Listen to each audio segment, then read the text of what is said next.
میں علماء کا کردار معذرت کے ساتھ افسوسناک ہی رہا ہے، کیونکہ جتنے بھی اختلافات ہوئے وہ ہمیں ترقی کی طرف نہیں تنزلی کی طرف لے کر گئے ہیں۔ 1400 صدیاں گزر گئیں اسلام کو، آج تک ہم چند سو صفحات پر مشتمل قرآن پاک میں ایک بات پر متفق نہیں ہو سکے۔ دوسری طرف آپ دیکھیں تو دیگر علوم ہیں، طبیعات ہیں، معاشیات ہیں، ان میں بھی اس طرح کے پرابلم ہیں، لیکن وہ ایک ترقی کی طرف جا رہے ہیں اور اس ترقی کے مضمرات بھی آپ پھر انجوائے کرتے ہیں۔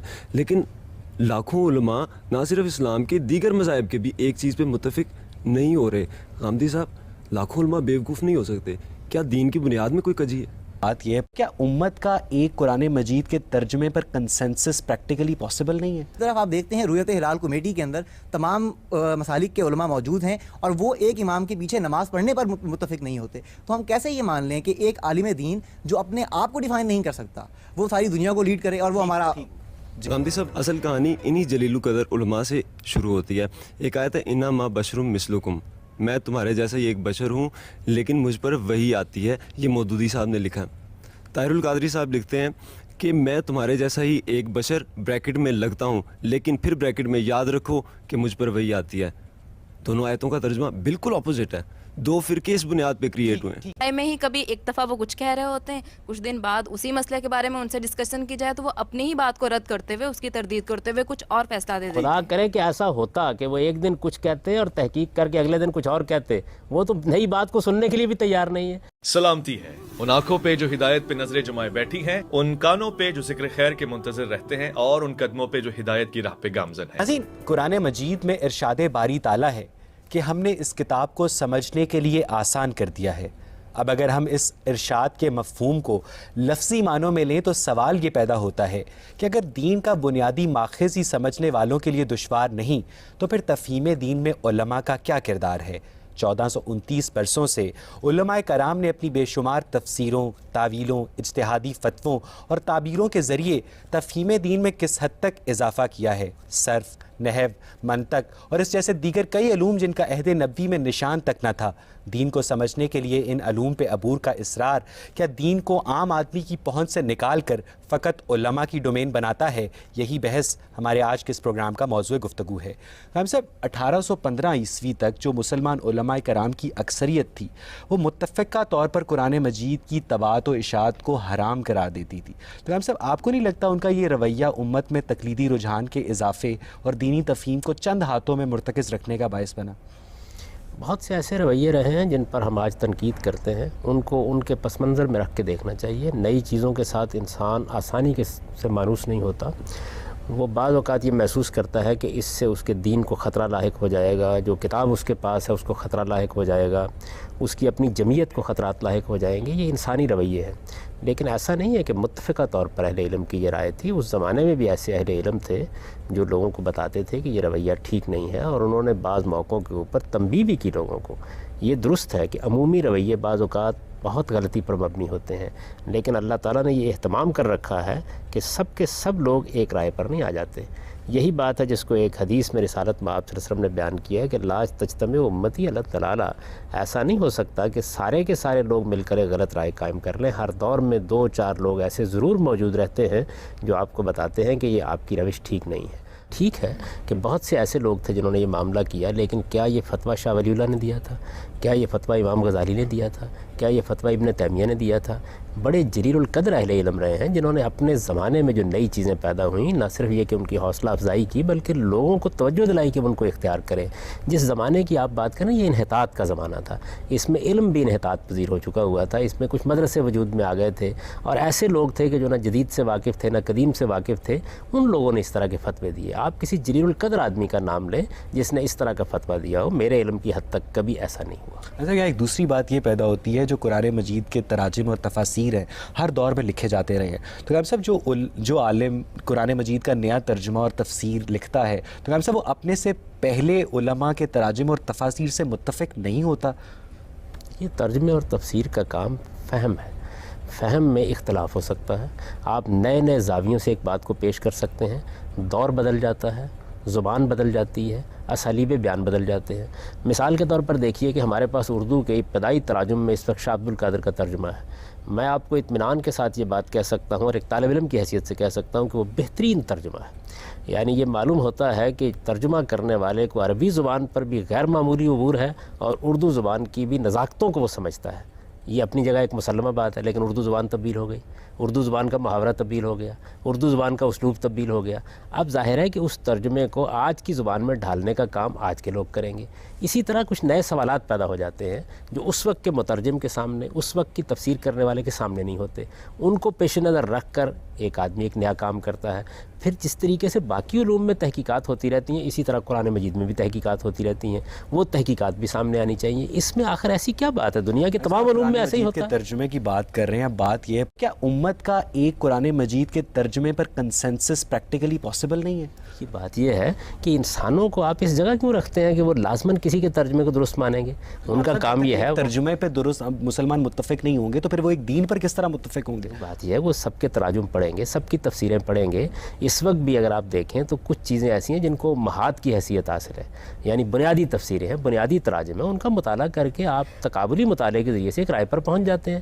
عام آدمی کو ہمیں بیدار کرنا چاہیے، عام آدمی کو ہمیں دین کا سچا طالب علم بنانا چاہیے. ہم انہیں فالوور کیوں بناتے ہیں؟ یعنی نئے تراجم اور نئے تفاسیر لکھے جانے چاہیے. میرے نزدیک تو ہر دن لکھے جانے چاہیے. بات یہ ہے کہ سر سید احمد خان نے جب اپنی تفسیر قرآن لکھی تھی تو انہوں نے اس میں قرار دیا تھا کہ خدا کا کوئی بھی کام فطری قوانین سے متصادم نہیں ہو سکتا. اسی لیے انہوں نے جو قرآن کریم میں معجزات ہیں ان کی ایک سائنٹیفک انٹرپریٹیشن کرنے کی کوشش کی تھی. اب جب ان کی تفسیر سامنے آئی تو پھر مولانا حمید الدین فراہی جیسے عالم نے ان کی تفسیر کو ایک بہت بڑا فتنہ قرار دیا تھا. صاحب آپ اس سچویشن کو کیسے دیکھتے ہیں؟ اس سے بھی کوئی فرق نہیں پڑتا. ایک آدمی نے ایک رائے قائم کی ہے، آپ یہ محسوس کرتے ہیں کہ وہ رائے ٹھیک نہیں ہے. سر سید نے ایک قرآن مجید کی آیت کی بنیاد پر یہ رائے قائم کی تھی. اس کو انہوں نے سیاق و سباق سے الگ کر کے دیکھا. قرآن مجید میں یہ آتا ہے کہ لن تجد لسنت اللہ تبدیلا، آپ اللہ کی سنت اور اللہ کے طریقے میں کوئی تبدیلی نہیں دیکھتے. اس کو آپ قرآن سے الگ کر لیجئے تو آپ وہ بات کہہ سکتے ہیں جو سر سید نے کہی. آپ اس کو قرآن کے سیاق و سباق میں رکھ کے دیکھیے تو وہاں معاملہ ہی اور ہے. وہاں تو یہ بتایا جا رہا ہے کہ اللہ تعالیٰ جب قوموں کی طرف رسول بھیجتے ہیں تو لازماً ان کا فیصلہ اسی دنیا میں کر دیتے ہیں اور اللہ کے اس طریقے میں تم کبھی کوئی تبدیلی نہیں پاؤ گے. تو ایک خاص سیاق و سباق کی چیز کو جب سر سید نے الگ کر کے بیان کیا تو پھر انہوں نے معجزات کا انکار کیا.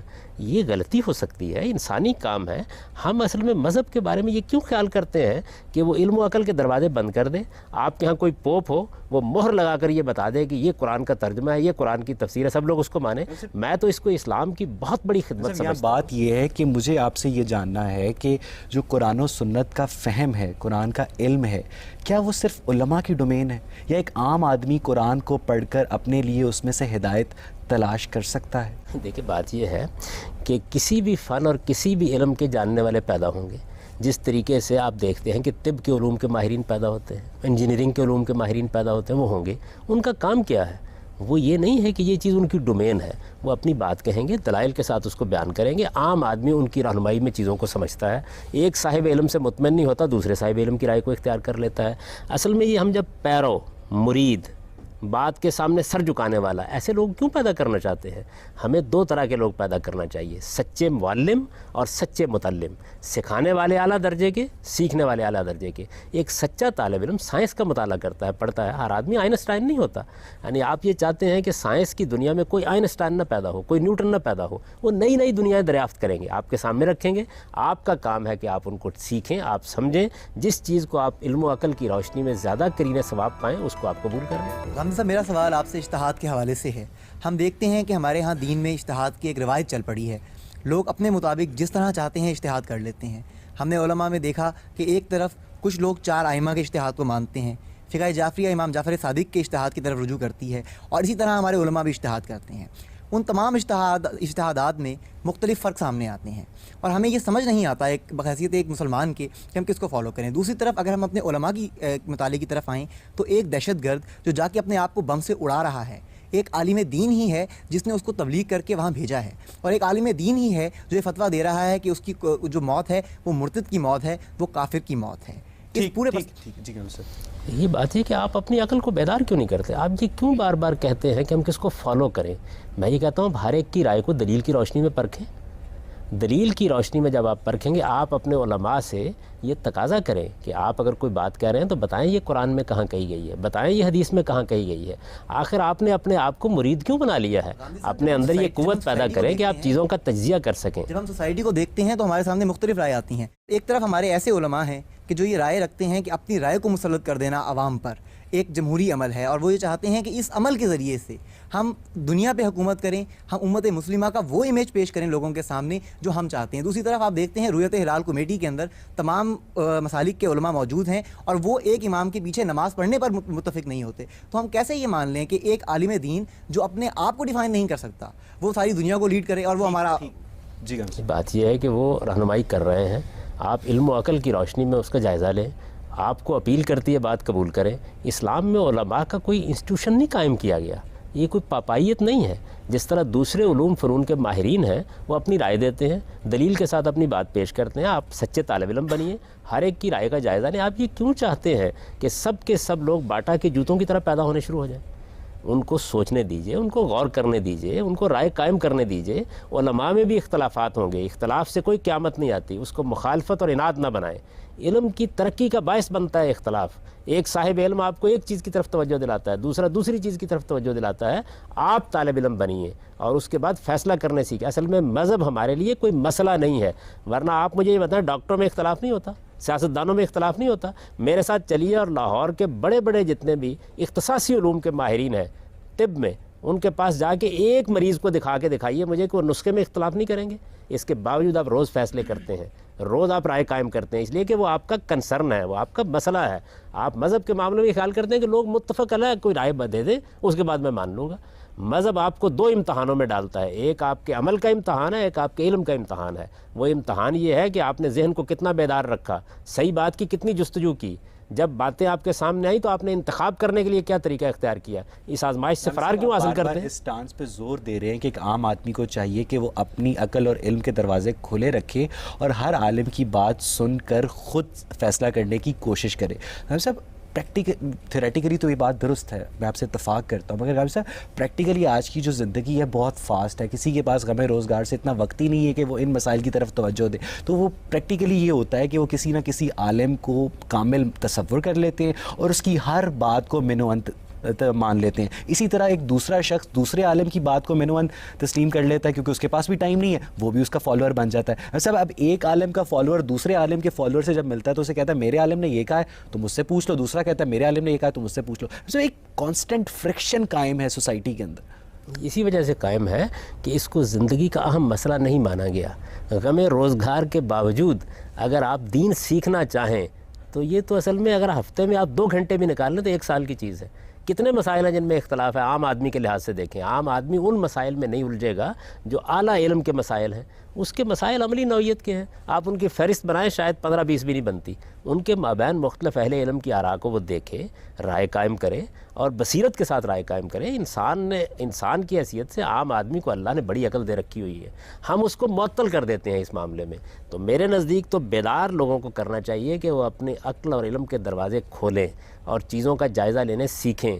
اسی وجہ سے دیکھیے ہم کیوں گفتگو کر رہے ہیں، ہم عام آدمی پر یہ اعتماد کرتے ہیں کہ وہ صحیح رائے تک پہنچ سکتا ہے۔ ٹھیک ہے میں علماء کا کردار معذرت کے ساتھ افسوسناک ہی رہا ہے، کیونکہ جتنے بھی اختلافات ہوئے وہ ہمیں ترقی کی طرف نہیں تنزلی کی طرف لے کر گئے ہیں۔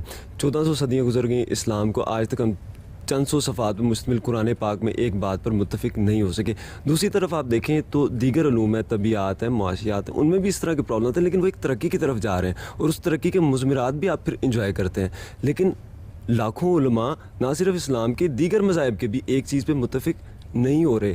غامدی صاحب، لاکھوں علماء بیوقوف نہیں ہو سکتے، کیا دین کی بنیاد میں کوئی کجی ہے؟ ذرا مجھے وہ فہرست بنا کے بتا دیجیے جس میں علماء متفق نہیں ہیں، توحید میں متفق نہیں، رسالت میں متفق نہیں، اللہ تعالیٰ کے حضور میں جواب دہی میں متفق۔ بہت معمولی معاملات ہیں جن کے اندر اختلافات ہیں، آپ کیوں یہ تقاضا کرتے ہیں کہ انسان اپنے آپ کو بند کر لیں، ان کے ہاں کوئی اختلاف نہ ہو، وہ ہرگز کسی چیز پر سوچنے کے لیے تیار ہوں، سوچنے دیجئے۔ اور یہ جو آپ نے ترقی کو اس سے وابستہ کر دیا، معاف کیجئے، قوموں کی ترقی اور قوموں کے تنزل کا اس سے کوئی تعلق نہیں ہوتا۔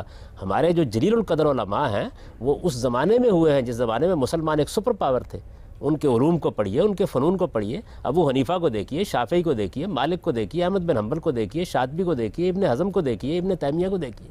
یہ کوئی معمولی لوگ ہیں؟ انہوں نے اپنے زمانے کے ذہنوں پر حکومت کی ہے. ایسا نہ کیجیے. آج کے زمانے میں اگر انحطاط اور زوال آ گیا ہے, اس زمانے میں میں آپ کو بتاتا ہوں, اس دور میں آپ دیکھیں, اس دور میں شبلی جیسا لوگ آدمی پیدا ہوا. 600 سال 1000 سال کا انحطاط ہے. میں تو اس زمانے کی بات کر رہا ہوں. اس زمانے میں شبلی جیسا شخص پیدا ہوا, اقبال جیسا شخص پیدا ہوا, حمید الدین فرائی جیسا شخص پیدا ہوا, ابوالعلا مودودی جیسا شخص پیدا ہوا, ابوالکلام جیسا شخص پیدا ہوا, رشید رضا جیسا شخص پیدا ہوا. اس انحطاط کے زمانے میں علمی اختلاف تو ہوگا. علمی اختلاف سے آپ متوحش کیوں ہوتے ہیں؟ ارسطو سے نیوٹن اختلاف نہ کرتا, نیوٹن سے آئنسٹائن اختلاف نہ کرتا, یہ دنیا آگے بڑھتی. آپ علمی اختلافات کو موضوع بناتے ہیں. علمی اختلافات ہونے چاہیے, ان پر لوگوں کو غور کرنا چاہیے. مخالفت اور اناد نہیں ہونا چاہیے. اور جلیل القدر اہل علم کے ہاں کبھی مخالفت اور اناد کا طریقہ نہیں ہوتا. وہ اپنی بات کہتے ہیں, دلائل کے ساتھ بات کہتے ہیں. دیکھیے, آپ پروگریس کا دوسرے علوم سے تعلق ہے. آپ نے اصل میں ان دونوں کو آپس میں ملا رکھا ہوا ہے. میرا ایک مسئلہ وہ ہے جس سے مجھے موت کے بعد سابقہ پیش آنا ہے. یہ لوگ میری اس معاملے میں رہنمائی کر رہے ہیں. یہ مجھے طب سکھانے نہیں آئے, یہ مجھے سائنس سکھانے نہیں آئے. ان میں مجھے دوسرے علوم کی طرف رجوع کرنا ہے. میں تو یہی بتانے کی کوشش کر رہا ہوں آپ کو کہ جو علم جس دائرے سے متعلق ہے اس میں اس سے رہنمائی حاصل کریں. یہ عجیب بات ہے کہ ایک آدمی آپ کو کہتا ہے میں انجینئر بہت اچھا ہوں, آپ کہتے ہیں تم نے میرے بچے کا علاج تو نہیں کیا. بات یہ ہے کہ آپ نے جن قابل احترام علماء کا نام لیا وہ ہماری تاریخ کا ایک روشن پہلو ہے, ہمارے لیے بھی وہ قابل احترام ہے صاحب. لیکن یہ تصویر کا صرف ایک رخ ہے. جب ہم تصویر کے دوسرے رخ پہ دیکھتے ہیں تو ہمیں وہ علماء کرام بھی نظر آتے ہیں جنہوں نے ابن العربی اور اخوان الصفا کی کتابیں جلوائی تھیں. جب ہلاکو خان نے بغداد کو فتح کیا تھا تو انہوں نے اس کو بادشاہ عادل کا خطاب دیا تھا. انہوں نے شاہ حسین کو, بلے شاہ کو, منصور حلاج کو کافر قرار دیا تھا. اور تو غالب صاحب جب 1857 کی جنگ آزادی کے بعد انگریز جیتے ہیں تو ان علماء کرام نے انگریزوں کے ہاتھ چومنے کے بعد ان کی اطاعت کو ہندوستانی مسلمانوں پہ اس لیے بھی فرض قرار دیا تھا کہ وہ اہل کتاب میں سے ہیں. تو غالب صاحب ایک عام آدمی, آپ کی بات بالکل درست ہے, سیاسی عالم اور ایک مذہبی عالم میں, ایک حقیقی عالم میں کس طرح فرق کر سکتا ہے؟ ان کی سیرت دیکھیے, ان کا کردار دیکھیے, ان کا کام دیکھیے. ہر جگہ تصویر کے دو رخ ہوں گے. دنیا کے اندر انسان ہے, کسی بھی علم میں عطائی ہو سکتے ہیں, کسی بھی علم میں سرکہ کرنے والے ہو سکتے ہیں, کسی بھی علم میں بے کردار لوگ ہو سکتے ہیں. وہ سائنس میں بھی ہوتے ہیں, وہ طب میں بھی ہوتے ہیں. آپ اگر مجھے اجازت دیں تو میں اس میں بے شمار مثالیں دیتا ہوں. بے شمار ایسی چیزیں ہیں جن میں سائنسدانوں نے جعل سازی کی ہے, اس کی مثالیں موجود ہیں. تو دنیا میں انسان جب تک انسان ہے وہ انسان ہی رہے گا. اس کے اندر اچھے لوگ بھی پیدا ہوں گے, برے لوگ بھی پیدا ہوں گے. اس کی بنیاد پر ہم ایک پورے کے پورے طبقے کی مذمت نہیں کر سکتے. جی آپ پوچھیں. سر, ہمارے آنریبل ہوسٹ نے ایک گفتگو کو شروع میں کہا تھا کہ پہلے زمانے کے جو علماء کرام تھے ان میں تھوڑے سے اختلافات آئے تھے کہ ہم لوگوں نے قرآن مجید کو پرنٹ نہیں کرنا, پبلش نہیں کرنا. ٹھیک ہے, وہ پرنٹنگ اور پبلش کی حد تک بات رہی. 21 سینچری کے علماء کرام, میں نے خود اپنے آنکھوں سے دیکھا ہوئے کہ جائیداد کی کسی اور لوگوں کے درمیان نہ جائے اور ایک کنواری لڑکی کا قرآن مجید سے ان کا نکاح پڑھا دے دیتے ہیں. کیا یہ جائز ہے؟ دیکھیے, بات یہ ہے کہ یہ کون سا عالم ہے جس نے یہ نکاح پڑھایا ہے؟ آپ کسی بڑے عالم کا نام لیں. اصل میں ہوتا یہ ہے کہ ایک مسجد کا کوئی ملا, ایک دیہات کا کوئی آدمی, وہ ایک کام کرتا ہے, وہ خبر بنتی ہے, اور عام طور پر اخبار نویسوں کو سنسنی خیزی سے دلچسپی ہوتی ہے. اس موجودہ زمانے میں نے جن علماء کے نام لیے ہیں, مثلا یہ نکاح شبلی نے پڑھایا ہے, یہ ابوالکلام نے پڑھایا ہے, یہ ابوالعلا مودودی نے پڑھایا ہے, یہ حمید الدین فرائی نے پڑھایا ہے, یہ امین حسن اصلاحی نے پڑھایا ہے, یہ مفتی شفیع صاحب نے پڑھایا ہے. یہ کس نے پڑھایا ہے؟ یعنی یہ کیا وجہ ہے, یہ کیا وجہ ہے کہ جب دین اور علم کا مسئلہ پیدا ہوتا ہے تو ہم اس موقع کے اوپر غلاظت کی مکھی بن جاتے ہیں. ہمیں شہد کی مکھی بننا چاہیے. سر, آپ کہتے ہیں کہ اختلافات جو ہوتے ہیں وہ علم کی ترقی کے لیے ضروری, مطلب کہ اس کے لیے نعمت ہے. تو سر اگر یہ اختلافات رہیں گے تو ہم تو جو ان کے لوگ ہوں گے سر وہ تو دو گروہوں میں بٹ جائیں گے, اور یہ ایون کہ اپنے آپ کو ایک دوسرے کو مارنے کی بھی کوشش کریں گے کیونکہ اختلافات آ جائیں گے. تو کس طرح ہم کہہ سکتے ہیں کہ علم کی ترقی کے لیے اختلافات لازمی اور جب کہ جانے جاتی رہیں؟ یہ تو دوسرا پہلو ہے کہ انسان اختلاف کو مخالفت بنا لیتا ہے. اس کی وجہ جہالت ہے. اگر آپ لوگوں کی علمی تربیت کریں تو وہ اطمینان کے ساتھ اختلاف بھی کریں گے اور خوش دلی کے ساتھ ایک دوسرے کی عزت بھی کریں گے. سر پھر یہ نعمت نہ اختلافات سے ہمیشہ دو کے درمیان کچھ مس انڈرسٹینڈنگس پیدا ہوتی ہیں. نہیں, یہ اختلافات سے کبھی نہیں ہوتی, یہ انسان کے رویوں سے ہوتی ہے. یعنی میں اختلاف کرتا ہوں, میں اپنے والد سے اختلاف کرتا ہوں, وہ ایک صوفی بزرگ تھے. میں اپنے اساتذہ سے اختلاف کرتا ہوں. میرے جلیل القدر استاذ مولانا امین حسن اصلاحی چند بڑے علماء میں سے تھے، میں ان سے اختلاف کرتا ہوں، اس سے کوئی قیامت نہیں آتی، میں ان کی عزت بھی بے پناہ کرتا ہوں، ان کا احترام بھی بے پناہ کرتا ہوں، ان کی جوتی اٹھانے کو اپنے لیے سعادت سمجھتا ہوں، لیکن پوری قوت سے اختلاف کرتا ہوں، اس لیے کہ مجھے دلیل کی بنیاد پر اتفاق بھی کرنا ہے، اختلاف بھی کرنا ہے۔ آپ اپنے اندر یہ رویہ کیوں نہیں پیدا کرتے؟ میوچل ریسپیکٹ کے ساتھ اختلاف کریں، باہمی احترام کے ساتھ اختلاف کریں۔ معاف کیجیے گا، یہ جو ہمارے یہاں اس طرح کے رویے ہیں جن کی آپ مثال دیتے ہیں، یہ علم یا علمی اختلاف نے پیدا نہیں کیے، یہ جہالت نے پیدا کیے، اور جہالت ایک اور چیز ہے جس کا کلا کما کرنے کی جدوجہد ہم کو کرنی چاہیے۔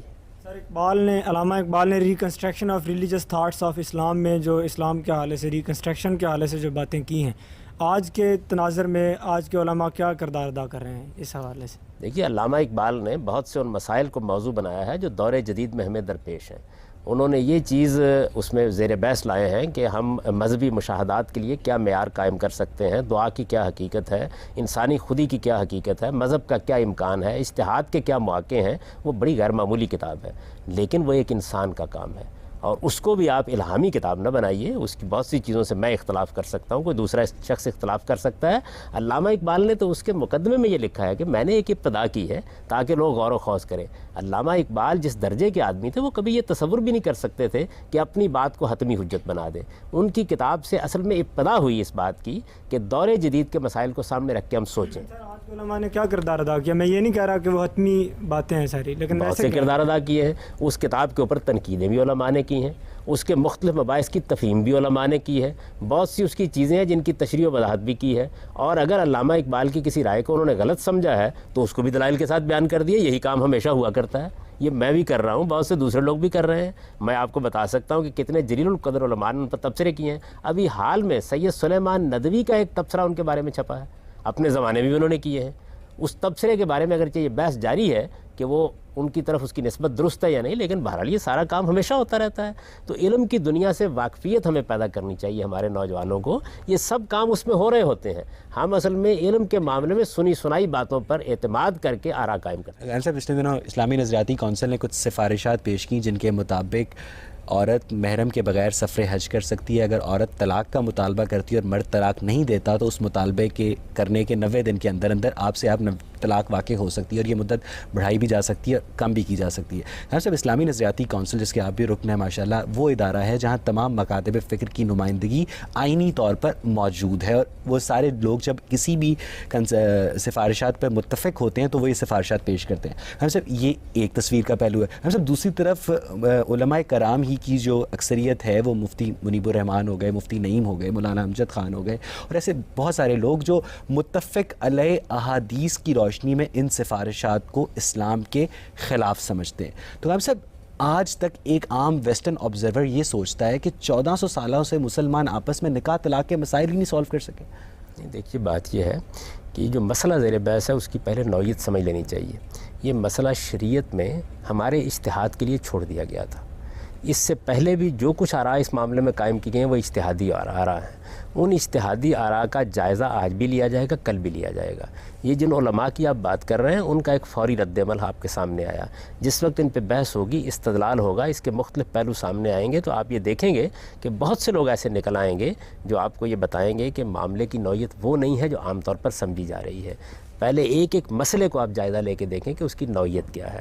تو اس طرح کے اختلافات کے ذریعے سے بھی لوگوں کی ایجوکیشن ہو رہی ہے۔ علماء سامنے آئیں گے، وہ آ کر آپ کو یہ کہیں گے دیکھیے یہ چیز اس کے خلاف ہے، اس کے خلاف ہے۔ کوئی دوسرا آدمی سامنے آئے گا، اس کا تجزیہ کر کے آپ کو بتائے گا کہ اس میں یہ غلطی ہو رہی ہے، یہ غلطی ہو رہی ہے۔ آپ اپنی قوم کو ایجوکیٹ ہونے دیں، اس سے کیا قیامت آ گئی ہے؟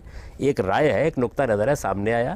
اس طرح کے مسائل میں بھی نئے نئے پہلو سامنے آ رہتے ہیں۔ ہمارا معاشرہ ایک پس منظر رکھتا ہے، اس کی ایک خاص تہذیبی روایت رہی ہے۔ آج بھی ہمارے یہاں دیہات میں لوگ بستے ہیں، بہت سی جہالت کی چیزیں ہمارے یہاں رائج ہو گئی ہیں کہ یہ کاروکاری، یہ ونی اور یہ کیا چیزیں ہیں۔ ان کے معاملے میں آپ کو مغربی معاشرہ آج بھی تانا دے سکتا ہے۔ اصل میں اختلاف ہے کہاں؟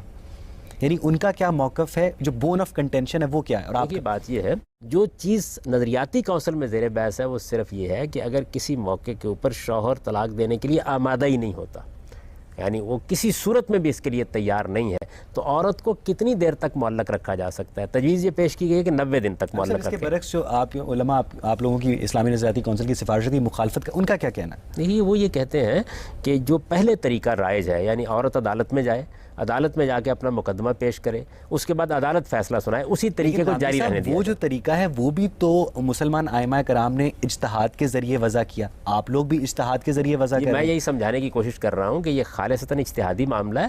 اگر تو قرآن مجید میں کوئی اس کا حل بتایا گیا ہے کہ شوہر طلاق دینے کے لیے آمادہ نہیں ہے, یا حدیث میں بتایا گیا ہے اور اس کی خلاف ورزی ہو گئی ہے, تو پھر تو یہ شرعی مسئلے کی خلاف ورزی ہوئی. یہ مسئلہ اجتہاد سے متعلق ہے. مجھے آپ سے یہ کوشچن کرنا ہے کہ دینی معاملات میں اگر اختلافات ہوتے رہیں گے تو مذہب تو بڑھ جائے گا. ایک اگر مسئلے کا حل ایک علماء سے پوچھیں وہ کچھ اور بتائیں گے, ایک علماء کچھ اور بتائیں گے, جبکہ اللہ تعالیٰ نے کہا ہے کہ اسلام ایک مکمل دین ہے. تو جی سر, دیکھیے بات یہ ہے کہ دین کی جو بنیادی چیزیں ہیں ان میں کبھی کوئی اختلاف نہیں ہوا, وہ ہمیشہ سے اسی طرح چلی آ رہی ہیں اور لوگ ان پر عمل بھی کر رہے ہیں, علمی لحاظ سے بھی ان کو مانتے ہیں. خدا ایک ہے, قیامت میں جواب دہ ہونا ہے, یہ جواب دہی نیک عمل کی بنیاد پر ہونی ہے, اور اس کے بعد آپ کو کچھ بنیادی احکام دیے گئے ہیں جو عبادات کی صورت میں ہیں, جو بعض اور قوانین کی صورت میں ہیں. ان میں کوئی بڑا اختلاف نہیں, چھوٹی چھوٹی چیزیں ہیں جن کے بارے میں اختلافات ہوتے ہیں, ان میں آپ کا امتحان ہے کہ آپ صحیح رویہ اختیار کریں. اصل میں آپ پہلے یہ سمجھ لیں کہ مذہب ہے کیا. مذہب کی بنیادی تعلیم یہ ہے کہ آپ کو ایک آزمائش میں ڈالا گیا ہے, اس میں آپ کے علم کی بھی آزمائش ہے اور آپ کے عمل کی بھی آزمائش ہے. یہ آزمائش قیامت تک جاری رہنی ہے, اور اس میں یہ چیز نہیں ہے کہ آپ نے کیا اختیار کیا, آپ نے رویہ کیا اختیار کیا. اس کی بنیاد پر آپ کی جنت بھی ہے اور اس کی بنیاد پہ جہنم بھی ہے. تو اس میں آخر وحشت کی کیا ضرورت ہے؟ انسانوں کے مابین اختلافات ہوں گے, جس چیز کو وہ درست سمجھتے ہیں اختیار کریں گے. ہمارے پیغمبر نے ہم کو یہ بتایا ہے کہ اگر آپ نیک نیتی سے غلط چیز کو بھی اختیار کر لیتے ہیں اس پر بھی آپ کو اجر ملے گا. ٹھیک. میرا کوشچن یہ ہے کہ سمپل جس معاشرے میں میں رہ رہا ہوں, میں دیکھتا ہوں میرے گھر کے ارد گرد کئی مسجدیں بنی ہوئی, ہر گلی محلے میں ایک مسجد بنی ہوئی, ایک جگہ کھڑے ہو 10 اذانیں سنائی دیتی ہیں, اور ہر مسجد کا ایک نیا مولوی ہوتی ہے, اس کی اپنی ایک تفسیر ہوتی ہے, اس کی اپنی ایک سوچ ہوتی ہے. اور اس مدرسے میں پڑھنے والے تقریباً 200 کم سے کم 200 بچے, جو آج کل جس طرح کی ہماری آبادی آپ کو پتہ ہی ہے, تو بچے طالب علم پڑھ رہے ہوتے ہیں. اور دوسری سب سے میجر بات جو میرے لیے تشویش کا باعث بنتی ہے وہ یہ کہ پیسہ کتنا انوالو ہے. پروفیشنلزم آ گیا ہے. جب تک پروفیشنلزم جہاں پہ آتا ہے اوتھینٹسٹی ہر چیز کی ختم ہو جاتی ہے. آپ دیکھتے ہیں کس حد تک آپ علماء جو ہے اپنا ویو پوائنٹ آف ویو پیش کرتے ہیں, تو اسے کیا کیوس نہیں بڑھے گا سوسائٹی میں. اسلام کا قانون تو یہ تھا کہ مسلمانوں کا نظم اجتماعی مسجدوں کا اہتمام کرے, مسلمانوں کا نظم اجتماعی خطبہ جمعہ کا اہتمام کرے. ہم نے اس قانون کو خود توڑا. اس کے بعد ظاہر ہے کہ مسجد فرقہ بندیوں کے حصار بن گئیں. ہم نے اپنی جدید تعلیم میں یہ گنجائش کیوں نہیں پیدا کی ہوئی کہ وہاں سے بھی دین کا عالم بن سکے. وہاں سے اگر ڈاکٹر بن سکتا ہے, انجینئر بن سکتا ہے, دنیا کے دوسرے علوم کا ماہر بن سکتا ہے, تو آخر دین کا عالم اگر کوئی بننا چاہے تو وہ ایک دوسرے مدرسے میں کیوں جائے؟ یہ خطا ہماری ہے یا علماء کی ہے؟ ہم نے پہلے اپنے گریبان میں بھی منہ ڈال کے دیکھنا ہے کہ کیا ہم نے اپنی تعلیم میں, ہم نے اپنے نظم اجتماعی میں, ہم نے اپنے اداروں میں اس کا اہتمام کیا ہوا ہے. دین کا عالم آپ کی ضرورت ہے یا نہیں ہے؟ اس دین کے عالم کو پیدا کرنے کے لیے آپ کی ریاست نے, آپ کی سوسائٹی نے کیا کردار ادا کیا ہے؟ آپ نے کہا تھا کہ ہمیں کھلا ذہن ہونا چاہیے, خود دیکھنا چاہیے. اب آپ خود کہہ رہے ہیں کہ عالم کی ضرورت ہے آپ کو. میرا بیسکلی اس پہ کوشچن پھر یہ آئے گا کہ عالم ہی اگر فساد کریٹ کرا تو پھر کس عالم کی ضرورت ہے آپ کو؟ دیکھیے یہ دو باتوں کو آپ نے ملا دیا. علماء کی ضرورت, علماء کے لفظ کو آپ کسی مخصوص معنی میں نہ لیں. ہمیں سائنس کے عالم کی بھی ضرورت ہے. میرا عالم سے مطلب پروفیشنل ہے, میں ان جو خدمت کریں ان کو نہیں میں ڈسکس کر رہا. ہمیں سائنس کے عالم کی بھی ضرورت ہے, ہمیں طب کے عالم کی بھی ضرورت ہے, ہمیں انجینئرنگ کے عالم کی بھی ضرورت ہے, ہمیں دین کے عالم کی بھی ضرورت ہے. یہ جتنے بھی اہل علم ہوتے ہیں ان سے ہم استفادہ کرتے ہیں, ان کی رہنمائی میں آراء قائم کرتے ہیں, اور عام آدمی بھی یہی کرتا ہے. اگر اس میں کچھ پروفیشنلز آ گئے ہیں, اگر اس میں کچھ ایسے لوگ آ گئے جن پر آپ کا اعتماد نہیں ہے, تو معاف کیجیے گا, باوجود اس کے کہ آپ عالم پیدا کرنے میں کوئی کردار نہیں ادا کر رہے, آپ کی ریاست کوئی کردار نہیں ادا کر رہی, آپ کا معاشرہ کوئی کردار نہیں ہے, اس کے باوجود اس درجے کے علماء پیدا ہو رہے ہیں کہ جن کے اوپر آپ فخر کر سکتے ہیں. ان سے رہنمائی حاصل کریں. آپ آخر اپنی مسجد میں کیوں چلے جاتے ہیں؟ بڑے بڑے اسکالرز موجود ہیں, مصر و شام میں موجود ہیں, ہندوستان میں موجود ہیں, ان کی تصنیفات موجود ہیں, تفسیریں موجود ہیں, پڑھیے ان کو. جی خامدی صاحب, میرا آپ سے کویشچن یہ ہے کہ آپ نے کہا کہ ایک عام انسان کو جو ہے وہ خود سے غور و فکر کرنا چاہیے, لیکن میں بات کرنا چاہوں گی اس شخص کے بارے میں جو کہ ان پڑھ ہے, جو دیہات میں رہتا ہے اور جس کی کہ کوئی رسائی نہیں ہے جلیل القدر علماء کے بارے میں, یا ان کے کیا ویوز ہیں؟ اس دیہات کے آدمی کو ہم نے جاہل رکھا کیوں ہوا ہے؟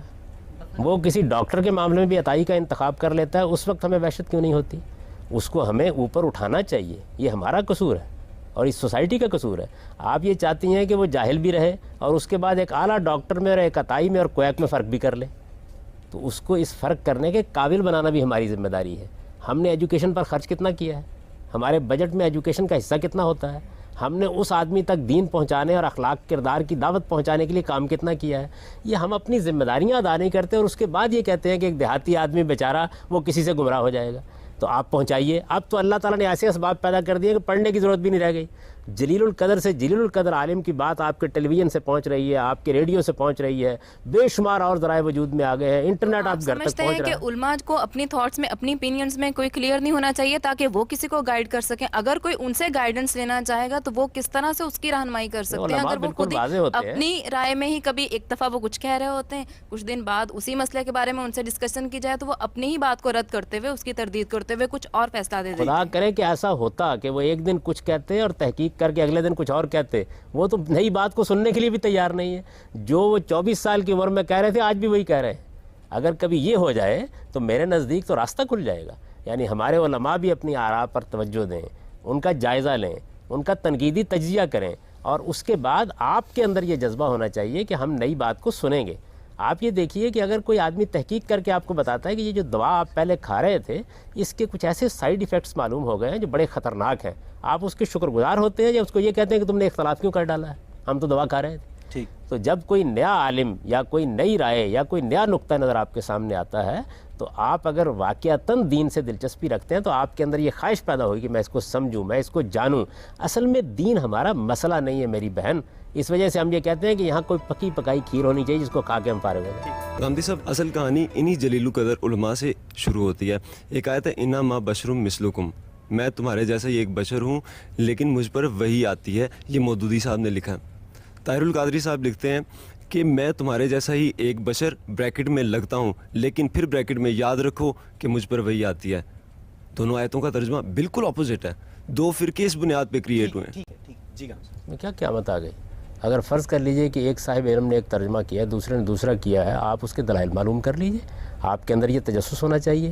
اگر آپ نے ایک دیہاتی ملا کی بات کی ہے تو اس کی تعلیم کا بندوبست کرنا آپ کی سوسائٹی کی ذمہ داری نہیں ہے. اگر فرض کر لیجئے کہ ایک کویک, ایک عطائی جا کے کہیں دکان لگا لیتا ہے تو آپ کی ذمہ داری کیا ہے؟ وہ بھی علاج کر رہا ہوتا ہے, لوگوں کی صحت کو خطرے میں ڈال رہا ہوتا ہے, وہ بھی میڈیکل کی کتابیں پڑھ کے یہ کام کر رہا ہے. وہ جو اختلاف ہے وہ اوپر سے بڑے علماء سے شروع ہو رہا ہے. آپ اپنے اندر بصیرت پیدا کریں کہ اس میں صحیح بات کا انتخاب کر سکیں. آپ اختلاف کو کیوں روکنا چاہتے ہیں؟ دیکھیے اس کی غلطی کیا ہے. اس کی غلطی یہ ہے کہ وہ اس کو تعصب کا مسئلہ بنا دیتا ہے. اگر وہ یہ کہے کہ میرا اطمینان اس ترجمے پر ہے, میں اس کو پیش کر رہا ہوں, میں ایک انسان ہوں, مجھ سے غلطی ہو سکتی ہے, آپ کسی دوسرے کی بات بھی جا کر سنیے, ہو سکتا ہے اس کی بات زیادہ صحیح ہو. یہ اصل میں رویوں کا مسئلہ ہے. میں اگر فرض کر لیجئے کہ میری بات سننے کے لیے 100 آدمی آتے ہیں اور میں ان کو یہ تعلیم دیتا ہوں کہ دیکھو مجھ پر الہام نہیں ہوتا, مجھ پر وحی نہیں آتی, میں ایک انسان ہوں, میں نے تحقیق کی ہے, میں نے اپنی رائے قائم کی ہے, اس رائے کی بنیاد پر میں نے آپ کے سامنے یہ ترجمہ کیا ہے, یہ تفسیر کی ہے, میری بات غلط ہو سکتی ہے, جاؤ دوسرے اہل علم کی بات بھی سنو, مجھے بتائیے اس کے بعد کبھی کوئی خرابی پیدا ہو سکتی ہے؟ ہم کرتے کیا ہیں؟ ہم کرتے یہ ہیں کہ جو بات ہماری ہے یہ آسمان کی وحی ہے اور ہم پیغمبر کے منصب پر فائز ہیں, خرابی یہاں سے پیدا ہوتی ہے. کتنے لوگ مرے آپ مجھے بتائیں, کتنے لوگ آپ علماء کی وجہ سے مرے؟ میں نے گزارش کی ہے کہ اختلاف سے کوئی قیامت نہیں آتی, رویے کی غلطی ضرور قیامت ڈھاتی ہے. اور وہ رویہ میں نے آپ کو مثال دے کے بتایا ہے کہ دیکھیے امام شافعی کتنے جلیل القدر عالم ہیں, کتنی خوبصورت بات انہوں نے کہی. انہوں نے فرمایا میں اپنی رائے کو صحیح کہتا ہوں لیکن اس میں غلطی کا امکان تسلیم کرتا ہوں, میں دوسرے کی رائے کو غلط کہتا ہوں لیکن اس میں صحت کا امکان تسلیم کرتا ہوں. عالم جب اس جگہ پہ کھڑا ہوتا ہے کبھی فساد پیدا نہیں ہوتا, کبھی خرابی پیدا نہیں ہوتی. سسٹم نہیں بن سکتا فتوے کا, کوئی سینٹرلائز سسٹم جیسے ٹرکی میں. یہاں پہ دیکھیں اسلامی نظریاتی کونسل ہے لیکن لاکھوں طلبہ ہیں مدارس کے, اپنی سوچ لے کے نہیں کریں. آپ ایک سینٹرلائز سسٹم بنائیں تاکہ وہ ایک فتویٰ دیں, ایک بات کہیں. ٹرکی میں ہے, یہاں کیوں نہیں؟ یعنی ہم اس طرح کا معاملہ کیوں کریں؟ انسانوں کو سوچنے اور سمجھنے کی آزادی خدا نے دے رکھی ہے, کیوں سلب کر لیں ان کی آزادی؟ میں تو کہتا ہوں کہ یہ تجویز انتہائی خطرناک ہے. اس سے علم کا دروازہ بند ہوگا, اس سے جمود پیدا ہوگا, اس میں جو آراء قائم ہو جائیں گی ان کی اگر کوئی غلطی ہوگی تو اس کی اصلاح کے دروازے بند ہو جائیں گے. کیوں کریں یہ کام؟ ہم لوگوں کو آزادی دیں گے, ہمارے یہاں کوئی پاپائیت نہیں ہے, وہ آراء قائم کریں, لوگوں کو علم اور استدلال کے ساتھ قائل کریں اور علم اور استدلال کی دنیا پیدا ہونے دیں. یہ غلط رویے ہیں جن کی آپ مثال دے رہے ہیں, ان کی اصلاح ہونی چاہیے. یہ جہالت سے پیدا ہوتے ہیں, یہ کبھی علم سے پیدا نہیں ہوتے. اختلاف باعث رحمت ہوتا ہے, لیکن گاندھی صاحب ایک امپورٹنٹ بات یہ ہے کہ اختلاف باعث زحمت بھی ہوتا ہے, اور یہاں مسلمانوں میں علماء کرام کے اختلافات زیادہ باعث زحمت بن رہے ہیں. میم صاحب اس رویے کے اصلاح کے لیے آپ کوئی عملی تجویز دے سکتے ہیں؟ جی میرے نزدیک, میں آپ سے خدمت میں عرض کیا ہے کہ اگر ہم علماء پیدا کرنے کے لیے متنبع ہوں, ہمارا جدید نظام تعلیم اپنے اندر یہ گنجائش پیدا کرے. پہلے آپ یہ تو دیکھیے کہ ہم نے کیا کیا ہوا ہے. یعنی اگر کوئی آدمی ڈاکٹر بننا چاہے، انجینئر بننا چاہے، کمپیوٹر سائنس کا ماہر بننا چاہے، سائنسدان بننا چاہے، اس کے لیے آپ کی تعلیم بنیاد فراہم کر دیتی ہے، اس کے بعد وہ ہر جگہ جا سکتا ہے۔ دین کا عالم بننا چاہے یہ آپ کی ضرورت ہی نہیں ہے۔ اس کے بعد کیا ہوا؟ جب آپ نے اس گھر کو خالی چھوڑ دیا تو خانہ خالی رہ دیب می گرد، اس کے بعد وہ لوگ آئے جنہوں نے مدرسے قائم کیے۔ آپ عالم پیدا کرنے کا کام ہی نہیں کر رہے ہیں۔ مدرسوں نے ان حالات میں جب بر صغیر میں کوئی یونیورسٹیاں نہیں تھی دین کی شمع کو جلائے رکھا۔ اس میں کیا شک ہے کہ ان کا بڑا کردار ہے، لیکن اب تو آپ کے ہاں ایک ملک بن گیا، اب وہ کردار ختم کر دیا جائے۔ میرے نزدیک دیکھیے بات یہ ہے کہ اس کردار کو ختم کرنے کی بجائے آپ نیا کردار تو پیدا کریں۔ آپ کی تعلیم میں اس کی گنجائش ہونی چاہیے کہ دین کا عالم بھی آدمی بن سکے۔ جب وہ عالم بنے گا جو براڈ بیس تعلیم پائے گا، جو 12 سال تک آپ کے عام تعلیمی درسگاہوں میں پڑھے گا، اس کے بعد اختصاصی تعلیم کے اعلیٰ درجے کے ادارے قائم کیجیے اور لوگوں کی تربیت اور ان کے اخلاق کی اصلاح کیجیے۔ اس وقت فرقہ بندیوں کی بنیاد پر مسجدیں قائم ہیں، فرقہ بندیوں کی بنیاد پر مدرسے قائم ہیں۔ آپ نے اگر اہتمام کیا ہوا ہے اور دین کا برا عالم پیدا ہو رہا ہے تو پھر مجھے بتائیے، میں تو کہتا ہوں اس سب کچھ کے باوجود کہ ایک پسماندہ نظام تعلیم ہے، ایک فرسودہ نظام تعلیم ہے، وہ ان لوگوں نے قائم کیا ہے جنہوں نے جدید چیزوں کو ٹھیک طرح سے سمجھا بھی نہیں ہے۔ اس سب کچھ کے باوجود بڑے جلیل القدر لوگ پیدا ہو رہے ہیں۔ بات یہ ہے کہ پاکستان میں سرکاری سطح پر دین کی ترویج کا خاصا اہتمام کیا گیا ہے۔ وزارت مذہبی امور قائم ہے، اسلامی نظریاتی کونسل قائم ہے، اس کے علاوہ وفاقی شرعی عدالت قائم ہے۔ غالب صاحب، آپ کو نہیں لگتا کہ ان سارے اداروں میں عہدوں کی فلفلمنٹ کے لیے علماء کے مابین ایک کشمکش شروع ہو جاتی ہے؟ یہ بات یہ ہے کہ یہ جو ادارے آپ نے قائم کر رکھے ہوئے ہیں، ان سب سے زیادہ اہم ادارہ آپ کی تعلیم ہے۔ جب تک آپ اس کو درست نہیں کریں گے اس وقت تک نہ اچھا عالم پیدا ہوگا اور نہ آپ کے مسائل حل ہوں گے۔ باقی رہی یہ بات کہ اسٹیٹ کی سطح پر آپ کو اقدام کریں گے تو وہاں پر ادارے قائم ہوں گے۔ جس طریقے کے ادارے آپ نے قانون میں قائم کیے ہیں، عدلیہ آپ قائم کرتے ہیں، آپ کو اچھے جج چاہیے، ان میں بھی کشمکش پیدا ہوتی ہے۔ کشمکش سے آخر کیا قیامت آ جاتی ہے؟ آپ میرٹ کی بنیاد پر لوگوں کا انتخاب کریں اور میرے خیال میں اس کا فیصلہ کرنے میں کوئی دقت اداروں میں نہیں۔ علماء کو اپوائنٹ کرنے کا کیا طریقہ ہونا چاہیے؟